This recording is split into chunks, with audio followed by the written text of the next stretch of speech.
सूर्य के बाद ग्रहों का परिचय लेते हैं। पहला ग्रह कौन सा है? बुध। Very good.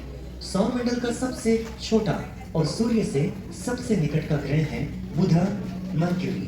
इस बुध ग्रह पर किसी भी तरह का वातावरण नहीं है और न ही तो उसे एक भी चंद्र है। और इन दिनों बुध हमें आकाश में दिखाई नहीं देता क्योंकि सूर्य के साथ ही उदय और अस्त हो जाता है। दूसरा ग्रह शुक्र, वीनस। शुक्र के वातावरण में कार्बन डाइऑक्साइड का प्रमाण अधिक मात्रा में है, तो सूर्य से जो भी ऊर्जा उसे प्राप्त होती है ज्यादातर वो सौंप देता है, एब्सॉर्ब करता है, बाहर जाने नहीं देता। इस कारण से वहां पर तापमान 500 डिग्री सेंटीग्रेड तक पहुंच चुका है और यही बात शुक्र को हमारे सौरमंडल का सबसे गर्म ग्रह बनाती है। और अब आप सोचिए, यहाँ पृथ्वी है, एक भी नहीं, परफेक्ट, शून्य, जीरो, उसे कोई भी चंद्र नहीं है। शुक्र आपको दिखाई देता है इन दिनों। यदि आप सुबह जल्दी उठते हो 4:30-5 टिमटिमाएगा नहीं, वही होगा शुक्र, वीनस। शुक्र के बाद ब्रह्मांड में हमारा घर, हमारी पृथ्वी, अर्थ। और पृथ्वी के बारे में तो हम बहुत कुछ जानते हैं, तो आगे बढ़ते हैं। अगला ग्रह लाल ग्रह मंगल, रेड प्लैनेट मार्स।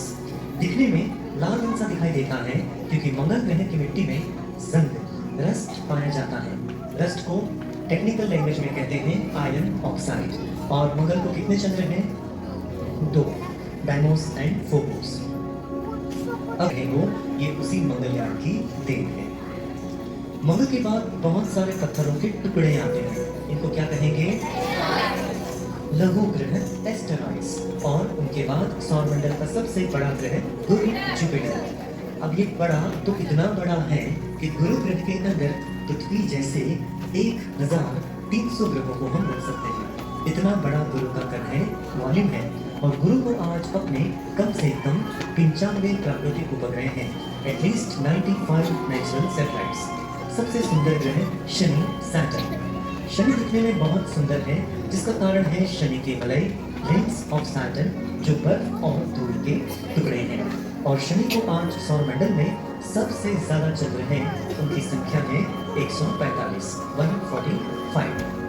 शनि के बाद के दो ग्रह यूरेनस और नेपच्यून, उन दोनों को देखने के लिए आपको दूरबीन, टेलीस्कोप की आवश्यकता होती है। टेलीस्कोप के बगैर वो आपको आकाश में दिखाई नहीं देते हैं।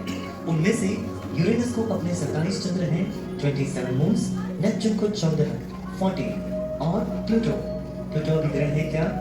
तो क्या है वो? ड्वार्फ प्लैनेट, बहुला ग्रह, छोटा ग्रह। मराठी में उसे कहेंगे बटू ग्रह। उसे अपने 5 चंद्र हैं। तो सौरमंडल की जानकारी मैं समाप्त करता हूँ।